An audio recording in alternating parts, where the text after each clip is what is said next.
हरे कृष्ण। तो आज हम चर्चा करेंगे भक्ति में प्रचार और साधना दोनों को कैसे संतुलन करें, दोनों को बैलेंस कैसे करें। क्योंकि काफी भक्तों का प्रश्न आता है कि हम प्रचार तो करते हैं लेकिन हमारी साधना रुक जाती है। तो ये भी गलत है बिल्कुल भी, और हम साधना कर रहे हैं और प्रचार नहीं कर रहे तो ये भी गलत है। तो थोड़ा प्रैक्टिकल टिप्स लेंगे आज, हम देखेंगे कैसे हम बैलेंस कर सकते हैं इन दोनों को। तो जो साधना है, जो शिला प्रभुपाद जी ने इस्कॉन में जो मॉर्निंग प्रोग्राम में दे रखा है, वो हमें फुल हर दिन फॉलो करना चाहिए। या तो हम टेम्पल में, अपना घर हमारा टेम्पल के पास है तो वहाँ जाके फॉलो करें, नहीं तो घर में ही हमें करने का प्रयास करते रहना चाहिए। कि सुबह सुबह मंगला आरती किया, फिर हमने जप किया, फिर गुरु पूजा, उसके बाद श्रीमद् भागवतम। तो ये हमारी मॉर्निंग साधना है। और इवनिंग साधना भी संध्या आरती है, जिसके अंदर गौर आरती हो गई और आपकी भगवत गीता क्लास हो गई। अगर हम ये करेंगे तो हमारी साधना स्ट्रांग रहेगी। अगर इनमें से कहीं एक जगह भी अगर गड़बड़ आ गई, साधना गई आपकी, फिर कोई मतलब नहीं बनता कि आप दिन में कभी भी क्या कर रहे हो नहीं कर रहे हो, उससे कोई मैटर नहीं करता। इसीलिए कहा जाता है कि समय पे अगर हम रूटीन बना लेंगे, रूटीन बना कर हम अगर चीज़ें करेंगे ना, तो चीज़ें सही रहेगी। रूटीन अगर रहेगा तो लाइफ भी बहुत प्रैक्टिकल रहेगी, ईजी रहेगी, माइंड में डाउट नहीं आएगा। अगर रूटीन सेट नहीं रहता ना, तभी माइंड में हमारे डाउट आते हैं कि मंगला आरती 4:30 करनी होती है तो क्यों हम 5 बजे कर लेते हैं, 5:30 कर लेते हैं। या जब हमें सुबह करने के लिए हमें कहा जाता है तो हम दोपहर में करते हैं, ऐसे खिंचते खिंचते रात में आता है। जब का तो ऐसा फंडा होता है कि हम सुबह जब करते नहीं है, दोपहर में करते हैं और वो रात तक जब चले जा रहा है। क्या मतलब है इसका? मतलब कि जो जप है, जप को ब्रह्म मुहूर्त में करने के लिए कहा गया है। 16 माला है वो हमें ब्रह्म मुहूर्त में कर लेना चाहिए कम से कम। सुबह जो टाइम होता है हमारा 5 बजे से लेकर 7 बजे, इसी में करने का अपना प्रयास करते रहना चाहिए हमें जप को। उसके बाद हमारे जो डे, आप स्कूल के अगर स्टूडेंट है तो फिर पढ़ाई कीजिए, या आपकी एक सेवा है।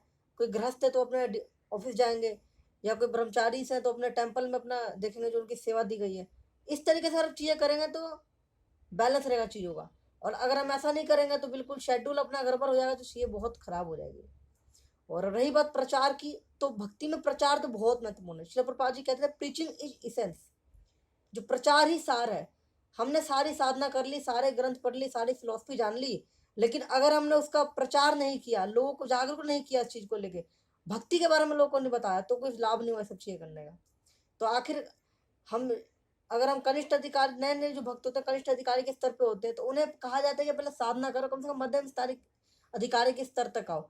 क्योंकि वही जो मध्यम अधिकारी के स्तर पे जो डिवोटी होगा वही प्रचार कर पाएगा थोड़ा बहुत। कनिष्ठ अधिकारी का जो भक्त होगा वो प्रचार नहीं कर पाएगा, वो गड़बड़ करेगा बार बार चीजों को लेकर। इसलिए कहा जाता है कि उसको एक बोनाफाइड स्पिरिचुअल मास्टर, मतलब पारंपरिक गुरु के मार्गदर्शन में ही अपने आप को रखना चाहिए, और जो गुरु का आदेश हो वैसे चीजें करते रहना चाहिए उनको। इस तरीके से हम अपनी साधना और प्रचार दोनों को सही कर पाएंगे। क्योंकि दोनों ही भक्ति के मुख्य अंग है, दोनों में से अगर एक भी हम छोड़ देंगे तो सारी चीजें गड़बड़ हो जाएंगी। तो इसके लिए प्रैक्टिकल टिप्स क्या प्रैक्टिकल टिप हम रख सकते हैं कि दोनों में बैलेंस कैसे किया जाए। तो पहले मैंने आपको बता ही दिया कि आप अपना जो मॉर्निंग प्रोग्राम श्रील प्रभुपाद जी ने जो दे रखा है उसको अपना करने का प्रयास करें, उसको जितना ज़्यादा संभव हो सके लाइफ में उसको उतारने का प्रयास करते रहें। हाँ, और कभी कभार ऐसा ये प्रचार करने का उत्साह भी कम इसलिए हो जाता है क्योंकि ना हम ना थोड़ा ग्रंथों को लेकर बहुत नेग्लिजिबल होता है। हम बुक डिस्ट्रीब्यूशन करते हैं लेकिन ग्रंथ नहीं पढ़ते। श्री प्रभुपाद जी कहते हैं I have a complaint from my devotees that they distribute books but they don't read it. तो हमें ऐसा नहीं करना बिल्कुल। हम पहले ग्रंथ पढ़ें, उसके बाद दूसरों को दें। क्योंकि अगर हम दूसरों को वितरित करेंगे, जब वितरण करेंगे, तो हम बताएंगे क्या फिर उस किताब के बारे में व्यक्ति को? अगर हमें पता ही नहीं होगा भगवत गीता में क्या लिखा, तो हम क्या बताएंगे भगवत गीता के बारे में? तो जैसे रशिया में हम देखते हैं, रशिया के जो डिवोटीज हैं 2 बजे उठते हैं सुबह सुबह, अपनी माला कंप्लीट करते हैं, मंगला आरती करते हैं, और वह 2 घंटा 2.5 घंटा शास्त्रों का अध्ययन करते हैं। उसके बाद बुक वितरण में जाते हैं, और जब वो जाते हैं तो फिर दूसरों को बता पाते हैं और प्रचार कार्य आगे बढ़ता है। तो इस देखिए साधना का भी, साधना हमारे अगर सही हो रही है तो जो प्रचार अपने आप ही ठीक हो रहा है। क्योंकि प्रचार हम कर रहे हैं और साधना अगर सही नहीं है तो चीजें ठीक ही नहीं है बिल्कुल भी। तो इसीलिए जो श्रील प्रभुपाद जी के जो इंस्ट्रक्शंस है, जो हमारे गुरु हमें इंस्ट्रक्ट करते हैं, तो वो चीज़ें हमें करने का प्रयास करना चाहिए।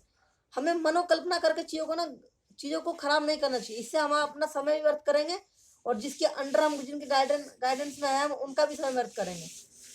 क्योंकि Srila Prabhupada ji said that I don't want many stars, I want one moon. तो तो ये सब चीजें हमें देखना चाहिए कि हम क्या गड़बड़ कर रहे हैं। और अगला टिप ये हो सकता है कि हम ना एक्चुअली प्रैक्टिकली एनालाइज करें लाइफ में कि मैं लाइफ में मैं सब चीज सही कर रहा हूँ, कुछ गलत तो नहीं कर रहा मैं। और आपको लग रहा है कि बिल्कुल ही माइंड बिल्डर्ड हो रखा है, तो अपने आप को शांत रखो। बिल्कुल ऐसी चीजें मत देखो बिल्कुल फोन पे, या ऐसे लोगों के साथ संग ना करो जो ऐसी बातें करते हैं बिल्कुल नेगेटिव चीजें, कि भक्ति में क्या रखा हुआ है। जो ज्यादा मेटेरियलिस्टिक लोग अगर हम संग करते हैं ना, तो प्रचार और साधना दोनों गड़बड़ हो जाएगी।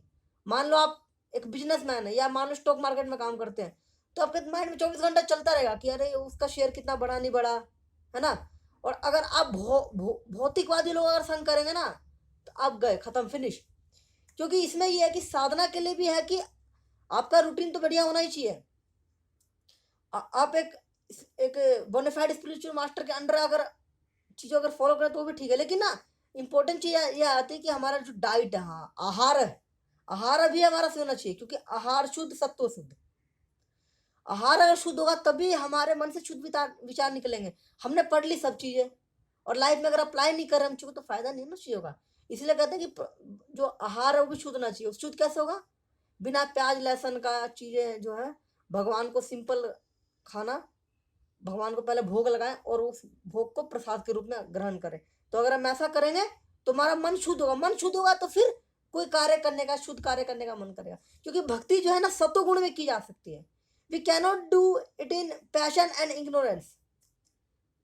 ये चीज है। हाँ, अगला ये है कि रेस्ट, प्रॉपर रेस्ट, नींद सही होनी चाहिए। लेकिन हमने देखा है कि शहरी जीवन में क्या होता है कि हम टाइम पे सोते नहीं, हमारा शेड्यूल बिल्कुल हिला डुला पड़ा। अगर हम चाहते भी है कि टाइम पे हम सो जाए, तो घर वाले कहते हैं या आपस के जो दो मित्र कहते हैं अभी क्या टाइम हुआ है, अभी तो चलो मौज मस्ती करके आते हैं। घर वाले कहते हैं अभी थोड़ा और गपशप कर लेते हैं, थोड़ा और टीवी देख लेते हैं, मोबाइल चला लेते हैं।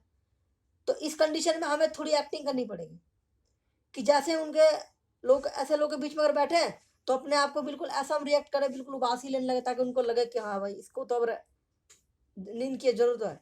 तो फिर इस कंडीशन में जा सकते हैं। क्योंकि सुबह जल्दी उठना इंपॉर्टेंट नहीं है, जो जल्दी तो उठ सकते हैं, लेकिन रात को सोना बहुत इंपॉर्टेंट है। टाइम पे अगर आप सो गए तो चीज़ें सही होगी।